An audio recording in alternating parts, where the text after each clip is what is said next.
J'écoutais l'avant-dernier chant, puis je me suis dit, je ne sais pas combien dans leur tête, quand ils ont chanté Je reviens au cœur de la louange, tout est centré sur moi, tout est centré sur moi, Jésus. Il n'y a même pas personne que ça lui est venu qui ont pas, la langue n'a pas fourché. Au lieu de dire tout est centré sur toi, c'est devenu tout est centré sur moi. Non? Non, OK. Je me demandais, des fois j'ai des drôles de questions comme ça que je me pose.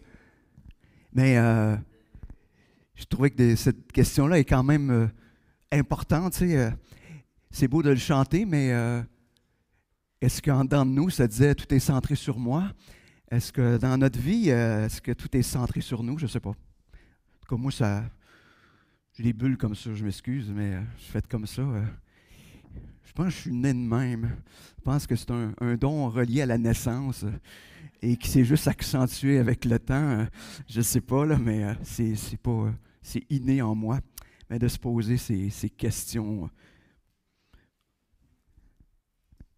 Donc, ce matin, vous avez dit, annoncer, message de la rentrée. Puis là, je me suis dit, tiens, quand on fait un spécial de la rentrée, on annonce quelque chose de big. Hein, tu sais, le show, les feux d'artifice, le kit, les jeux gonflables, tout le gros kit, là, tu sais, on annonce quelque chose quand c'est la rentrée scolaire. Mais en même temps, je pensais à la rentrée scolaire ici à l'école à Saint-Liboire. Ils ont fait plein de rénovations dans l'école, fait qu'ils ne pouvaient même pas être dans le cours d'école. Tu sais. Fait que des fois, c'est ça aussi la rentrée. Hein? On est en rénovation plus qu'en fêter le départ. Tu sais. Puis, tu sais, quelque chose, tu sais, je me dis, on va emmener quelque chose qui va challenger les gens, puis les gens vont dire, waouh, on va embarquer là-dedans, puis ça va être notre projet des prochains mois, tu sais. Et, mais dans les faits, c'est exactement ce qui va arriver, mais pas de la manière que vous pensez. Parce que il n'y aura pas de grosse présentation, il n'y aura pas de spectacle, juste l'Évangile. Puis dans les faits, comment cet évangile-là devrait se vivre dans l'Église? Mon titre de message, je l'ai finalement appelé « La rentrée ou la poursuite ». Je me suis rappelé... je me suis rappelé ce que j'ai prêché juste avant de partir en vacances. Puis là, je me suis dit, après une couple de mois, il faudrait peut-être que je demande au monde, ils ont-tu décidé de prendre la pagaie? Hein? Faudrait peut-être que je le demande. Faudrait peut-être que je pose la question. Parce qu'on a beau parler de la pagaie et tout ça, puis je me dis, après une couple de mois, il me semble que si le monde a eu le temps de décider ou pas. Non, ils ont eu le temps de décider, ça se peut pas. Si on ne décide pas, c'est parce qu'on a décidé aussi.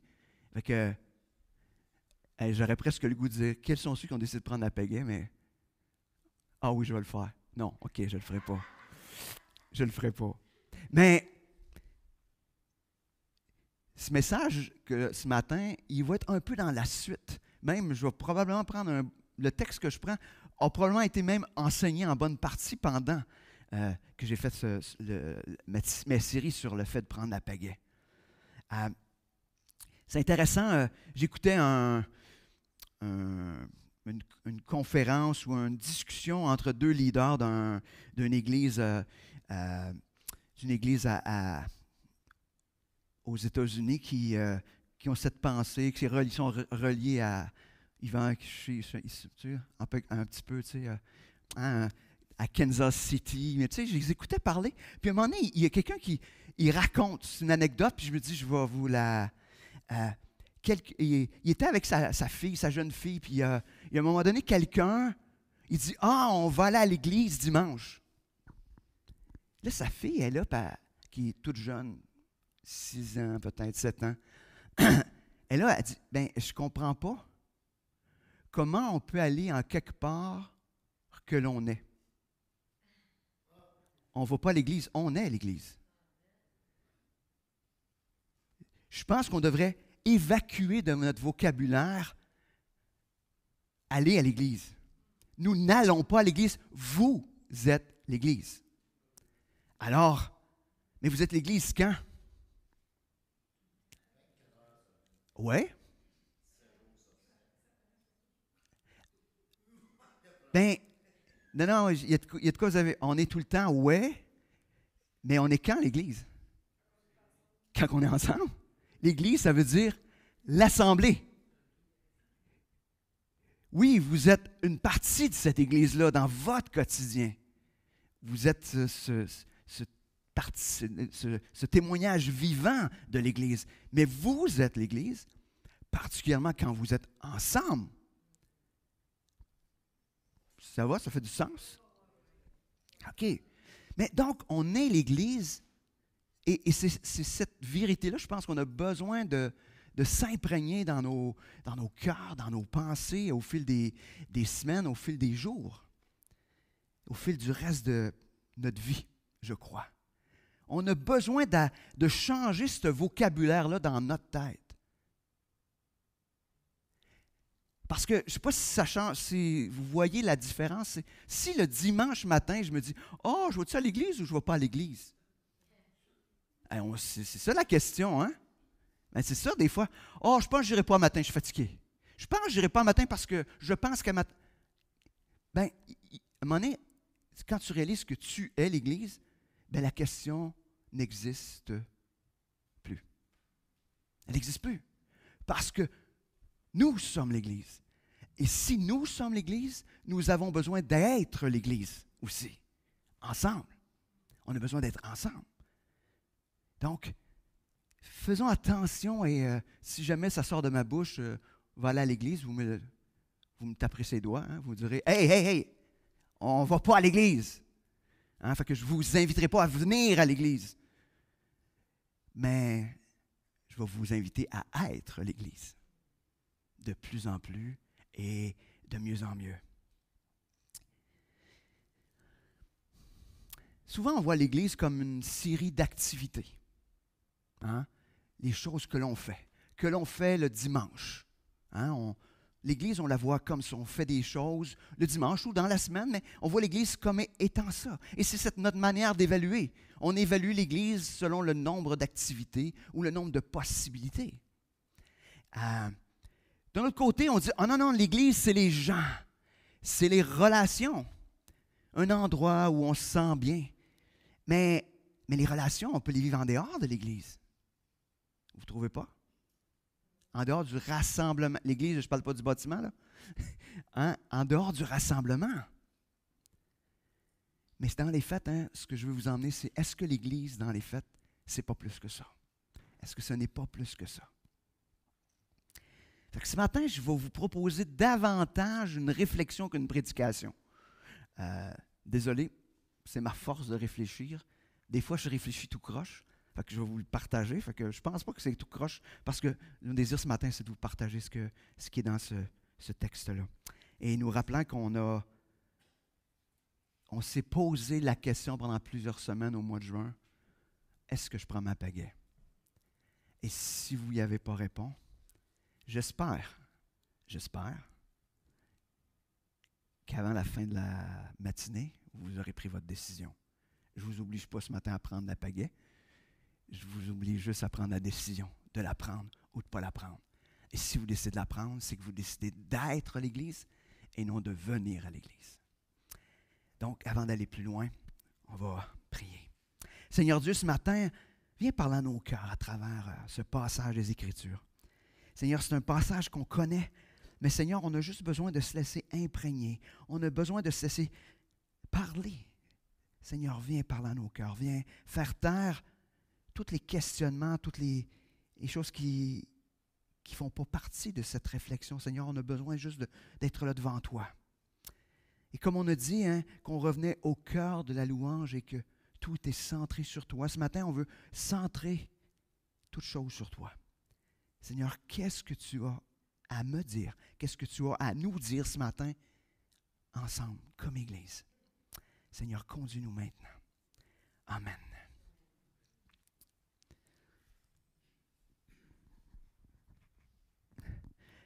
Je ne sais pas si vous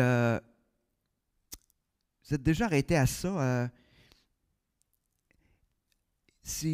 On n'aime pas ça, hein, faire des... Parce que de prendre notre pagaie, c'est pas facile. Hein? C'est pas genre dire « Yes, on va être là, on va être participant. » Puis « Cool, facile. » Non, c'est pas facile. Puis on fait partie de cette culture actuelle où on veut que ce soit facile. On aime tellement les choses faciles.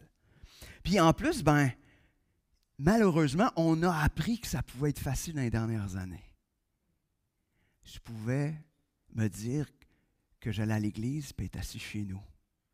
Je pouvais être à l'église puis écouter l'église dans mon char. Quand je veux, à l'heure que je veux, avec qui je veux, ou tout seul, caché dans mon sous-sol. Je pouvais faire tout ça. Et finalement, on aime ça parce que ça n'avait pas d'impact sur notre horaire de vie. Je pouvais faire les choses comme je voulais, quand je voulais. Je pouvais même ne pas participer d'aucune manière à l'Église, puis personne ne le sait. Parce qu'au pire, l'Église aurait vu un follower de moins, mais elle ne sait pas c'est qui. C'est tout. Imaginez, on était habitués à ça. Et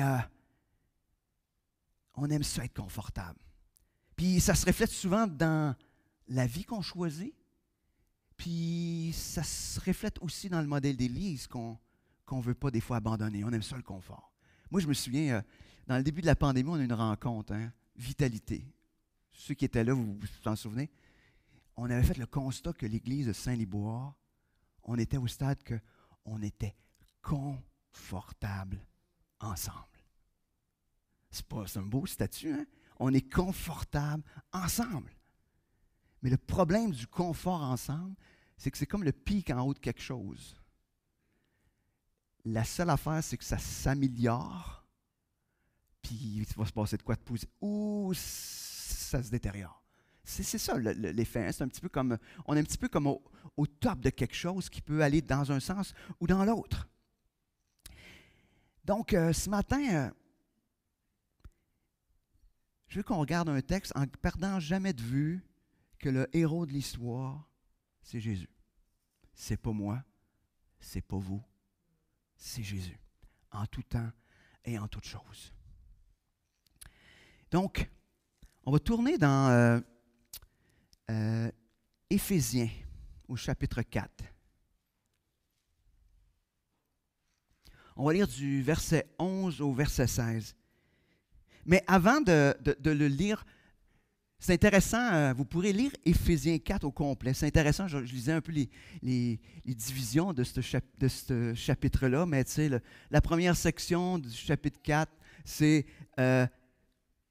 conserver l'unité. La section qu'on va voir, ça parle plus de l'acquérir. Puis après ça, on arrive à l'aspect de la vie de Christ et que finalement, on a besoin de vivre l'amour les uns pour les autres. C'est intéressant, hein, tous des éléments qui nous rappellent ou qui nous reconnectent à l'unité. Et donc, on va lire du verset 11 au verset 16. Puis je vais revenir après ça pour les différentes sections. C'est lui, là il nous parle de Jésus. Donc, c'est lui qui a fait don de certains comme apôtres. D'autres, hey, c'est le fun, j'ai une petite musique. J'ai l'impression d'être, quand je lis les Écritures avec un petit fond musical. On recommence. C'est lui qui a fait don de certains comme apôtres, d'autres comme prophètes, d'autres comme évangélistes et d'autres encore comme pasteurs et enseignants. Il a fait don de ces hommes pour que ceux qui appartiennent à Dieu soient rendus aptes à accomplir leur service en vue de la construction du corps du Christ. Ainsi, nous parviendrons tous ensemble à l'unité dans la foi et dans la connaissance du Fils de Dieu à l'état d'adulte, à un stade où se manifeste toute la plénitude qui nous vient du Christ.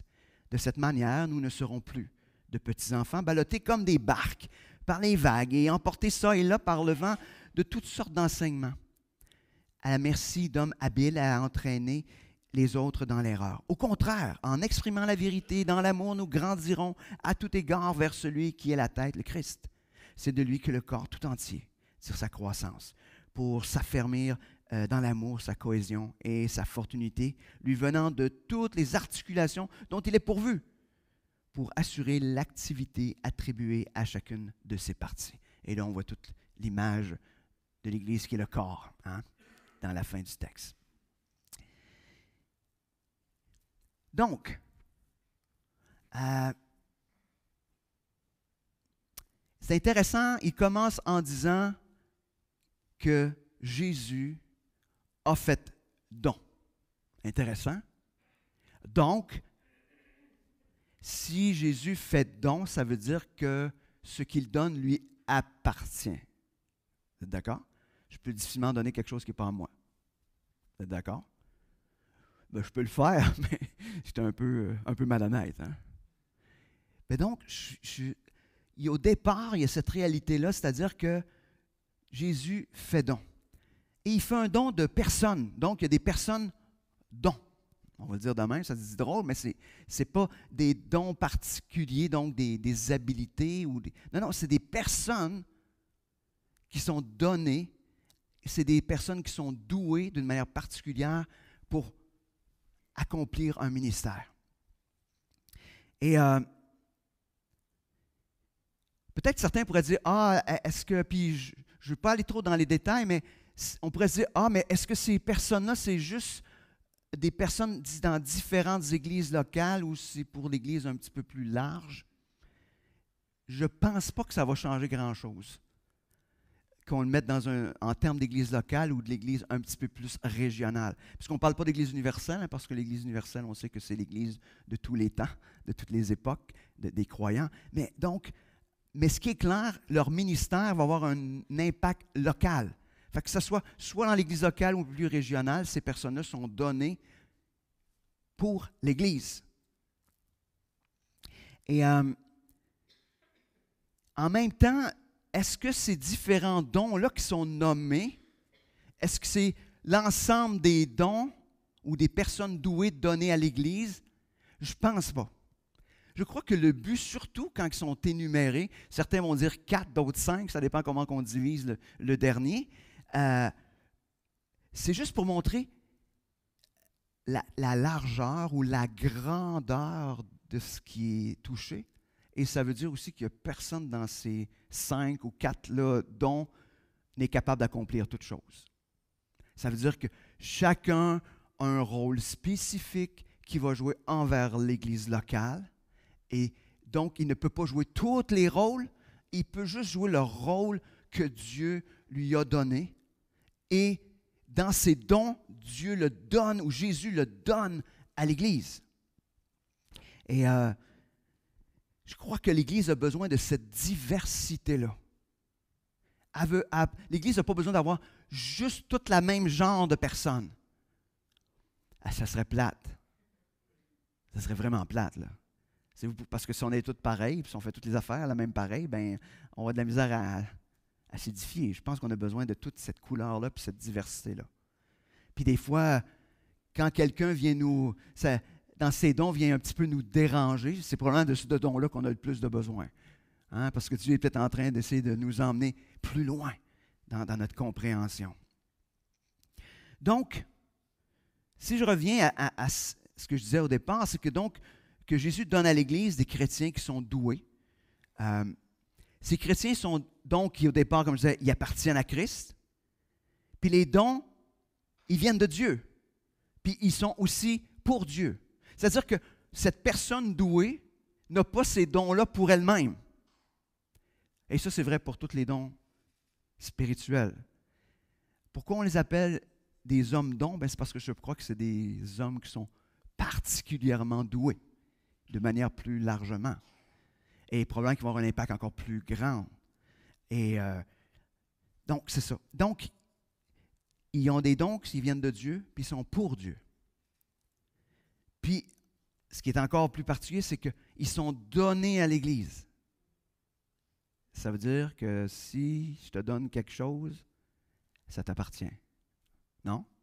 Ça veut dire que ces hommes doués donnés à l'Église par Jésus appartiennent à l'Église.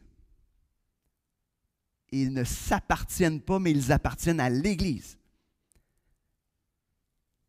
Déjà, ça enlève tout le goût d'être ces hommes doués-là. Non? Vous ne trouvez pas? En tout cas, ça met quelque chose qui est encore plus lourd, je pense, sur ce ministère-là. Puis, ces chrétiens ou ces hommes doués accomplissent leur service selon leurs dons spécifiques. Donc, le Seigneur m'a doué là, je accomplis ce ministère-là ou cette œuvre-là, l'autre, et chacun accomplit les choses dans une unité les uns avec les autres. Puis en même temps, ça nous rappelle que l'Église a besoin, comme je disais tantôt, de cette diversité-là. Donc, ils sont exactement en train de faire ce que Dieu leur demande. Pas de tout faire, mais de répondre à l'appel de Dieu sur leur vie. Ils ne bâtissent pas leur Église. C'est le danger, hein? Le danger d'orgueil pour des gens qui sont doués de dire « je vais bâtir mon Église ». Non, non, ils sont des instruments de Dieu pour présenter cette épouse qui est l'Église belle et parfaite. Donc, ils ne sont pas responsables du résultat,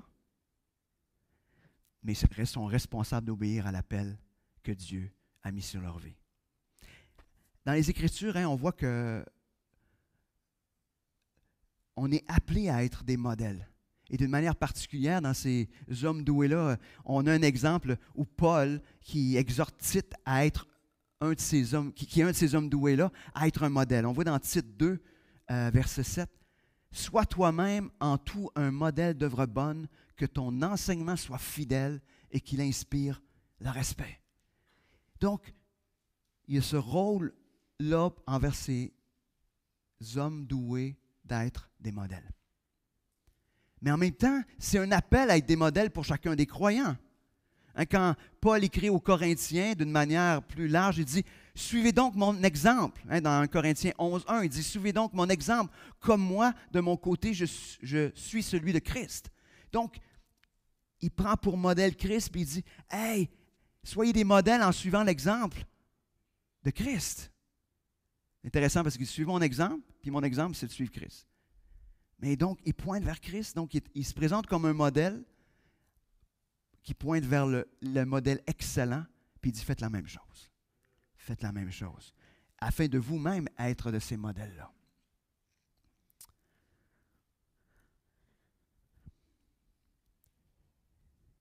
Est-ce que l'on vise à être un modèle?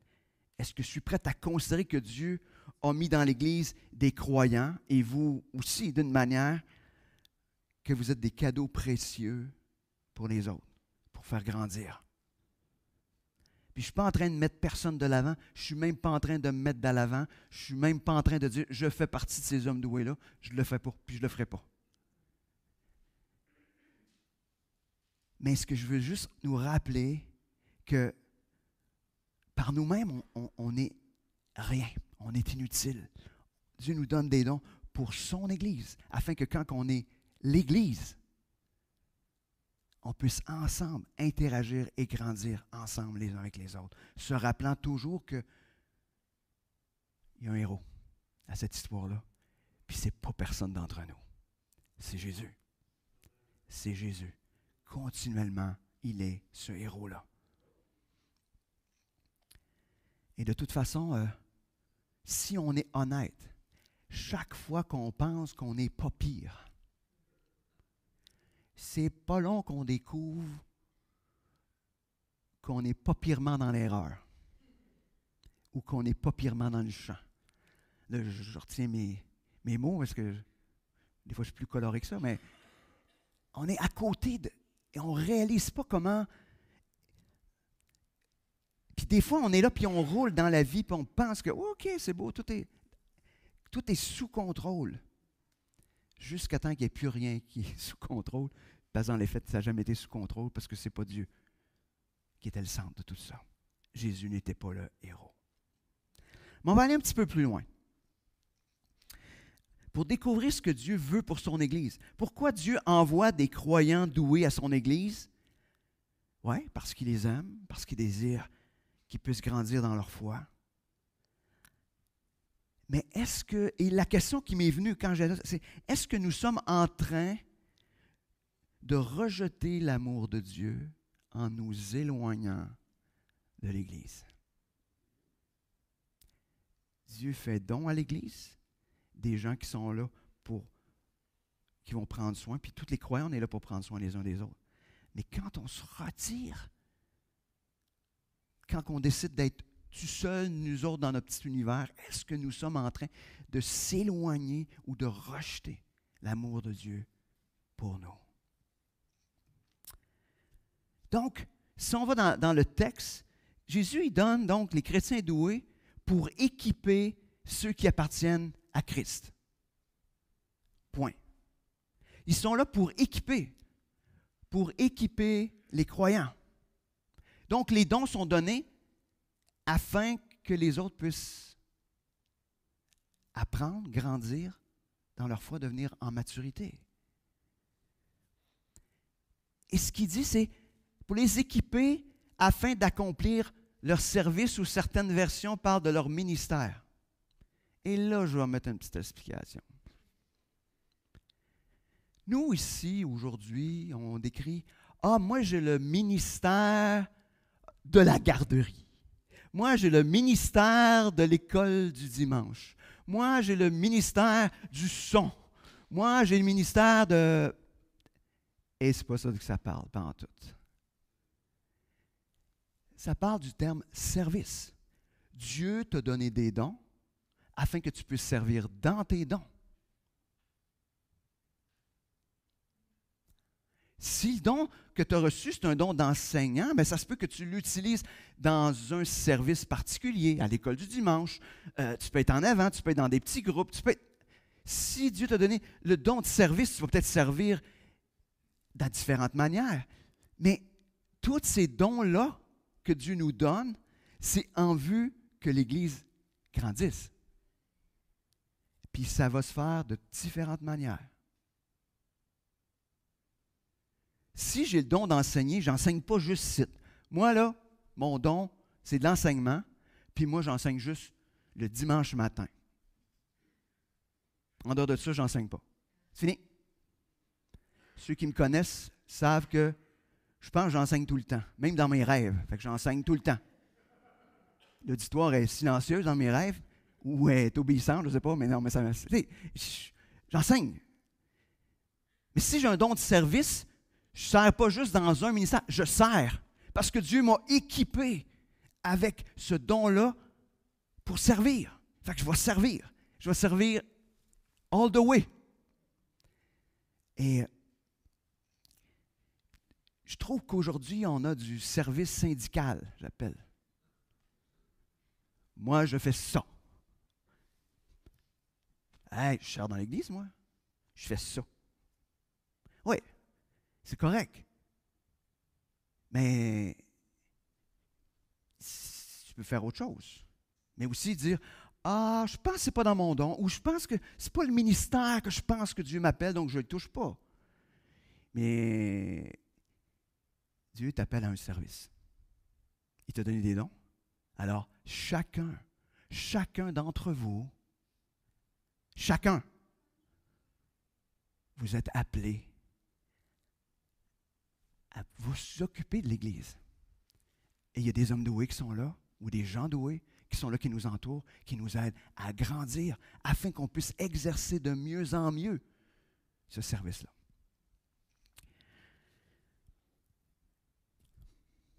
Autre élément. Si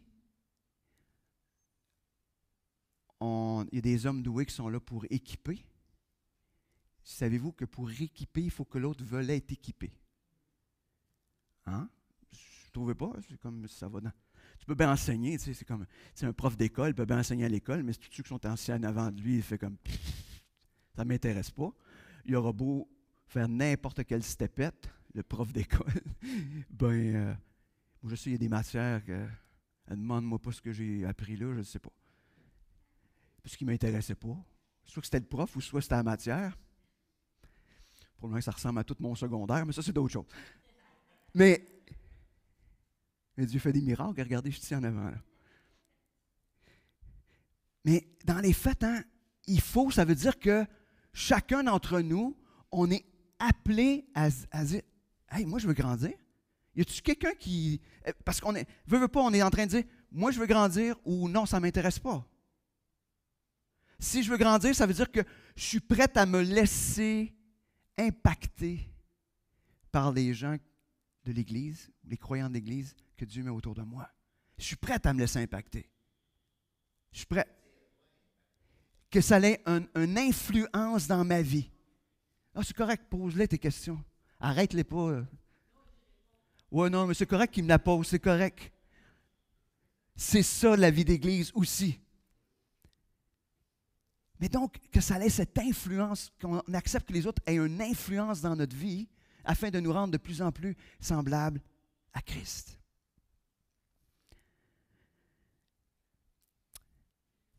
Donc, l'objectif, c'est pour accomplir leur service et que ce service-là, c'est pour la construction de l'Église ou l'édification. Dans la version Sommaire, ça parle de la construction de l'Église. Donc, si je comprends là, le texte, puis peut-être je suis dans l'erreur, mais Dieu donne des personnes douées d'une manière toute particulière afin d'équiper les croyants qui sont dans l'Église, afin que ces croyants-là accomplissent leur service, donc c'est le service les uns envers les autres, et que le résultat de ça, c'est la construction ou l'édification de l'Église. Ça vous va? Ça ressemble à ça?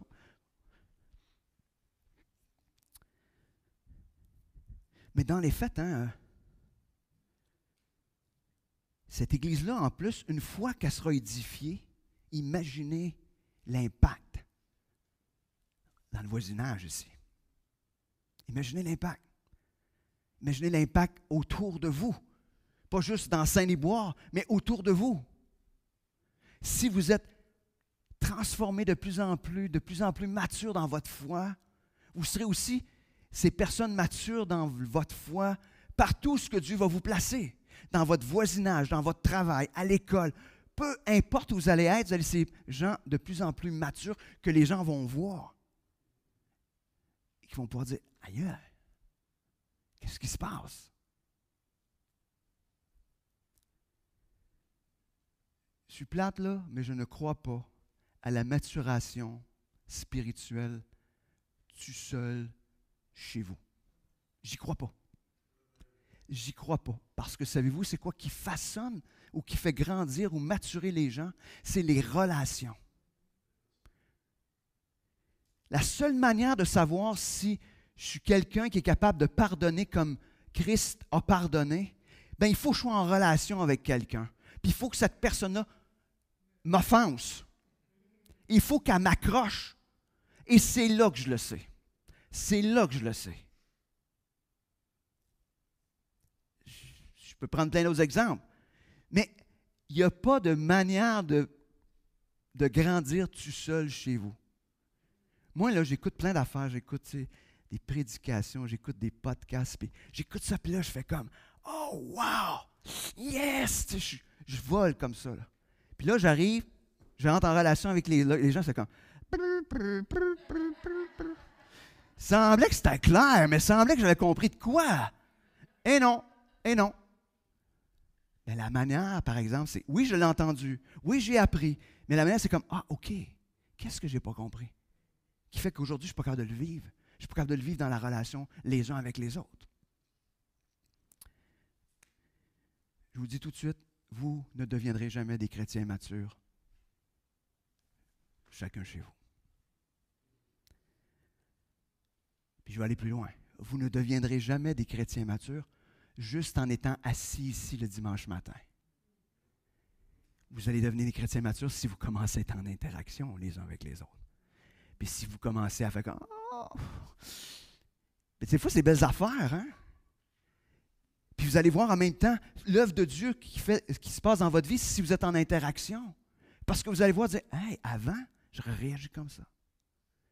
Et là, aujourd'hui, je suis capable d'interagir ou d'être de cette manière-là parce qu'on va voir que Dieu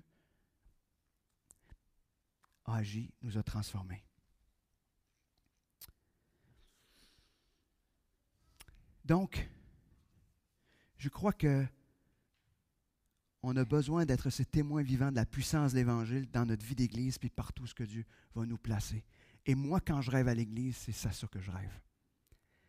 Je dirais même que c'est le sens même de l'implantation de cette Église. Pour la plupart d'entre vous, vous n'étiez pas là au démarrage de l'Église. Il y en a qui étaient là, mais pas beaucoup. Quelques-uns. Il y en a deux, là, à peu près en arrière, je vois là. Ben, puis moi aussi, mais tu sais, la plupart des autres, moi je me trompe, là, mais vous n'étiez pas là. Mais le sens, le début, quand démarrer l'Église, puis là je l'ai dit, je vais le répéter, là, c'est une patente que je répète de temps en temps, j'aime ça l'écouter, là, mais c'est d'être une communauté de disciples qui fait des disciples, qui vont faire des disciples. Mais ce que ça veut dire, c'est une communauté, donc c'est l'aspect de l'unité, de l'être ensemble, mais c'est l'aspect aussi d'être disciple, c'est-à-dire donc d'être connecté à Christ, mais aussi de grandir dans cette maturité-là, puis de transmettre, puis de transmettre, puis de transmettre. Est-ce que l'Église de Saint-Liboire fait ça actuellement? On met-tu un pourcentage là-dessus? Non. On n'est pas là. On n'est pas là. 15 ans. L'Église a 15 ans. Mais on n'est pas là. On n'est pas là. Ça veut dire qu'il y a quelque chose qu'on n'a pas saisi. Oh, ça veut dire qu'il y a quelque chose qu'on résiste. Parce que ça se peut qu'on ait saisi, mais qu'on résiste. Ça se peut qu'on soit épuisé de quelque chose, mais ça veut dire qu'il y a quelque chose qu'on n'a pas compris. Ou Christ ne devient pas le héros, puis il ne vient pas prendre soin de nous. Est-ce qu'on veut être ces disciples qui grandissent ensemble? Ou plutôt, est-ce qu'on veut être aussi ces disciples qui décident, ou plutôt qui croient ce que Dieu dit, que tu ne peux pas grandir tout seul, puis que tu as besoin des autres? Puis, vous pouvez dire, je pense que ce n'est pas ici que je vais grandir. Ça se peut. Ça se peut. Ça se peut. Ça se peut. Mais il y a un moment donné, il faut réaliser que Dieu nous a placés en quelque part, puis il faut faire un choix. Je veux dire, si tu penses que ce n'est pas ici que tu peux grandir, ben, je te souhaite de trouver l'église où tu vas grandir, puis que tu vas vivre ça. Je te le souhaite. Je te le souhaite. Je ne veux pas retenir personne ce matin. Mais peu importe que tu décides d'être ici ou d'être ailleurs, ça sera la même affaire. Tu devras prendre la décision de te laisser impacter. Tu sais ce que ça veut dire, Daniel? Impacter. De te laisser impacter par la vie des frères et des sœurs qui sont autour de toi. Ça ne changera absolument rien. Ça ne changera absolument rien. Donc, on va poursuivre. Je suis parti un matin, si vous saviez, je ne prêche pas en tout ce qui est écrit. On va continuer. Donc, je vais quand même relire les versets 13 à 13-14, juste pour nous remettre un petit peu dedans.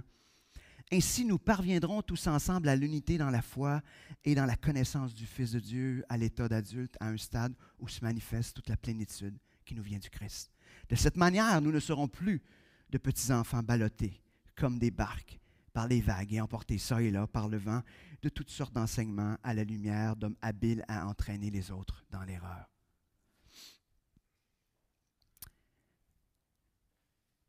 Pourquoi Dieu désire nous équiper? C'est exactement pour ça. L'objectif final, c'est vivre ensemble, l'unité de la foi. Vivre ensemble l'unité de la foi.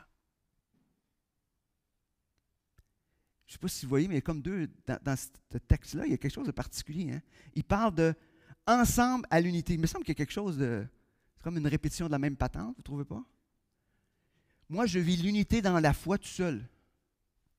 Ça ne marche pas. Fait qu'ensemble, pour être ensemble, pour vivre cette unité, mais donc il y a cet aspect d'être ensemble pour vivre l'unité. C'est l'objectif de tout cela. L'autre élément, c'est l'aspect de la maturité, afin de ne pas être comme une barque qui est envoyée d'un bord puis de l'autre. On a besoin d'être ensemble, d'être dans une église où l'Évangile est prêché le plus droitement possible. Je dirais droitement. Mais on a besoin d'être là. Parce que c'est de cette manière qu'on va grandir, qu'on va maturer, qu'on va être en mesure de discerner le bon du mauvais. Puis on ne sera pas ballotté à gauche, à droite. C'est ça être mature. Hein? Être mature, c'est avoir cette conviction. Ce n'est pas d'être borné, là. C'est pas ça que je parle, ça c'est autre chose. T'sais. On peut être borné, légaliste, c'est ça, c'est de même. Non, non. Être mature, c'est de comprendre la vérité de l'Évangile, puis de l'appliquer dans notre quotidien. Dans quand on voit quelque chose, on n'est pas tout le temps en train de faire toutes sortes de choses. Non, non. On comprend l'impact et l'Évangile est toujours le centre, Christ est toujours le héros. Et il dit en plus que Christ habite pleinement en vous. À imaginer. Tu sais, on fait nos louanges puis on désire que Dieu soit qu'il soit ici. Mais il dit, la manière là, que vous allez vivre cette plénitude de la présence de Christ entre vous, c'est quand vous allez accepter d'être ses disciples qui grandissent dans la foi, qui deviennent de plus en plus matures. Et vous allez pouvoir goûter à toute la largeur, à tout l'impact, ou tout ce qui se passe autour de vous. Vous allez pouvoir goûter à la présence de Dieu d'une manière incroyable. Donc, une communauté où Christ habite dans tout ce qu'il est. Une communauté où l'Évangile est connu, vécu, partagé. Où Christ est le héros de l'Église. Malheureusement, je crois qu'on a perdu ça de vue. On croit plus vraiment à l'importance de la communauté. On est déçu de cette communauté qui nous amène à vouloir se bâtir une autre sorte de communauté. Mais je veux juste vous dire, ça n'a rien à voir avec l'image que Christ a de l'Église. Est-ce qu'on a cessé de croire que Christ est suffisant pour bâtir son Église, pour bâtir notre Église? On va juste prendre les 2 derniers versets du passage qui est un peu la solution. Qu'est-ce que Jésus nous propose? Donc, verset 15, on peut lire « Au contraire, en exprimant la vérité dans l'amour, nous grandirons à tout égard vers celui qui est la tête, le Christ. C'est de lui que le corps tout entier tire sa croissance, pour s'affermir dans l'amour, sa cohésion et sa forte unité lui venant de toutes les articulations dont il est pourvu, pour assurer l'activité attribuée à chacune de ses parties. » Il est en train de nous dire, se partager la vérité de l'Évangile en ayant comme attitude l'amour de Christ les uns envers les autres. Se partage l'Évangile, ça veut dire, c'est se partager, c'est quoi la vérité? Exposer les mensonges dans lesquels on croit. Puis accepter que les autres nous challengent dans ce qu'on croit. Puis arrêter de dire, mais c'est pas grave, c'est juste ça. Non, non. Qu'on accepte de s'exposer à l'Évangile puis de se prêcher l'Évangile. Puis c'est ce partage de l'Évangile-là qui va nous rapprocher, qui va nous faire grandir ensemble en maturité. C'est Christ qui est la source de la croissance. Il parle du corps, mais de la croissance en maturité. Et comme je vous disais, cette croissance se fait dans le corps, qui est l'Église. Une croissance qui va se manifester dans cet amour qu'on va avoir les uns pour les autres, dans un désir d'être ensemble, de travailler ensemble, d'être un. L'Église devient donc ce corps où chacun accomplit ce qu'il a à faire par la puissance de Dieu. Où chacun accomplit ce qu'il a à faire par la puissance de Dieu. Donc, si c'est un message de la rentrée, il faut que j'aille comme un punch pour dire, et voilà, maintenant, qu'est-ce que ça donne? Mais c'est quoi le plan de match que Dieu nous donne? Je ne sais pas si vous avez remarqué, mais je me permets juste de nommer ça. Il est fascinant de voir actuellement à l'Église, de toute façon, je n'annoncerai rien de nouveau, là, c'est des choses que vous voyez. Il y a des gens qui étaient là qui ne sont plus là. On voit les finances qui ne sont plus là. On voit des ministères qui sont de plus en plus dépourvus. C'est ce qu'on voit. En même temps, je me dis, ben Seigneur, tu es en train de peut-être faire de la place, faire de l'espace pour ce que tu veux faire dans le futur. J'en ai aucune idée. Mais aussi, c'est en train de me dire, ça se peut-tu que l'Église, on est sur l'espèce de point tournant où on ne pourra plus faire les choses de la même manière. On se dit, pendant la pandémie, on ne reviendra pas à ce qu'on était avant. Est-ce que c'est facile de revenir à ce qu'on faisait avant? Mais ça se peut-tu? Je ne suis pas en train de dire il va se passer de ça, je suis juste en train de soulever ma réflexion. Est-ce que Dieu est en train de pointer vers quelque chose de différent.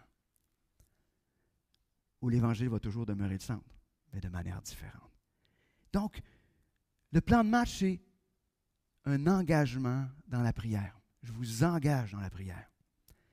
Afin que Dieu révèle, premièrement, votre cœur, mais révèle le cœur de l'Assemblée. Est-ce qu'on désire être des disciples? Dans la prière, qu'on puisse aller dans la prière avec ce questionnement-là. Suis-je d'accord avec cette vision que Christ a de l'Église? Est-ce que je suis d'accord à cette vérité d'être équipé? Est-ce que je suis d'accord à vivre l'unité? Je ne dis pas qu'on est rendu, mais est-ce qu'on est prêt à prier puis s'engager? Est-ce qu'on est prêt à prier et dire, Seigneur, moi, je pense que je ne vois pas que j'ai besoin des autres, mais Seigneur, montre-moi-les. Parce que c'est la vérité de l'Évangile. Ce n'est pas ma vérité à moi, c'est la vérité que les Écritures nous pointent tout le temps. Et aussi dans la prière, est-ce que je suis prêt à me repentir face aux mensonges que je crois? Est-ce que je suis prêt à obéir à ce que tu veux nous pointer, ou ce que tu me pointes dans ma vie? Je veux aussi vous engager à prier pour le conseil. On a une rencontre le 15 octobre, en même temps que le déjeuner des femmes, mais étant donné qu'on est des gars, ça ne se causera pas de problème. On a une rencontre le 15 octobre, toute la journée. Et on veut se rencontrer pour tenter de discerner la volonté de Dieu. Donc, je veux vous engager à prier donc pour le mois qui vient, au moins. Après ça, on vous donnera le résultat, ça va nous faire plaisir de le faire, mais je vous engage à prier afin qu'on puisse discerner ce qui se passe, puis vers quoi Dieu est en train de nous emmener. Mais c'est aussi un engagement. Est-ce que vous êtes prêts à vivre l'Évangile en Église? C'est dans ce vers quoi on veut s'en aller. On ne sait pas, on pourrait bien dire, on va partir tel type de rencontre. On ne veut pas aller là maintenant. On ne veut pas aller là maintenant. On pense que c'est le temps de regarder, puis de sonder ce que Dieu a pour nous. De toute façon, la prière demeure toujours la clé première. Il y avait un de mes amis qui disait, si on ne prie pas, on est mal pris. Il disait toujours ça, avec humour, mais c'est une réalité. Tout commence par la prière. Donc, à prier personnellement, mais à prier ensemble. Mais donc, c'est dans cette direction-là qu'on veut s'engager comme conseil. Puis,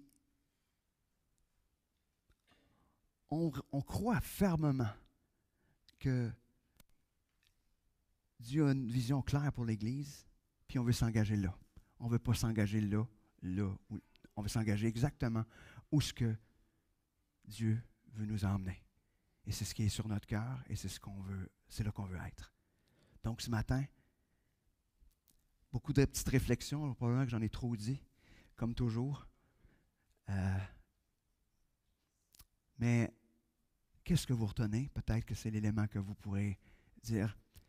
Mais ce que je veux que vous regardiez, c'est vraiment, est-ce que je suis prêt à faire partie de l'Église, à être l'Église, de la manière dont on l'a vu ce matin dans Éphésiens 4. Donc on va prier. Seigneur Dieu, ce matin, tu nous as interpellés par ce passage. Seigneur, qu'est-ce que tu veux? Qu'est-ce que tu veux pour l'Église de Saint-Liboire? Seigneur, on est prêt à aller exactement là où tu nous emmènes. Mais Seigneur, je sais aussi que dans les cœurs de ceux qui sont ici, je sais qu'il y a des cœurs qui résistent, des cœurs qui se questionnent, des cœurs qui ont tendance qui ne croient plus, qui ont abandonné. Seigneur, je veux te prier particulièrement pour ces frères, ces sœurs-là. Seigneur, que tu viennes les entourer, que tu puisses venir justement comme tu es ce Dieu qui réconforte. Seigneur, que tu puisses devenir le héros dans l'histoire qu'ils vivent actuellement. Seigneur, que tu puisses venir prendre soin d'eux. Et Seigneur, afin qu'on puisse être ensemble, unis dans ce que tu veux faire, ici, à Saint-Liboire et dans la région. Seigneur, merci. Merci de ce que tu vas faire et merci de ta présence. Amen.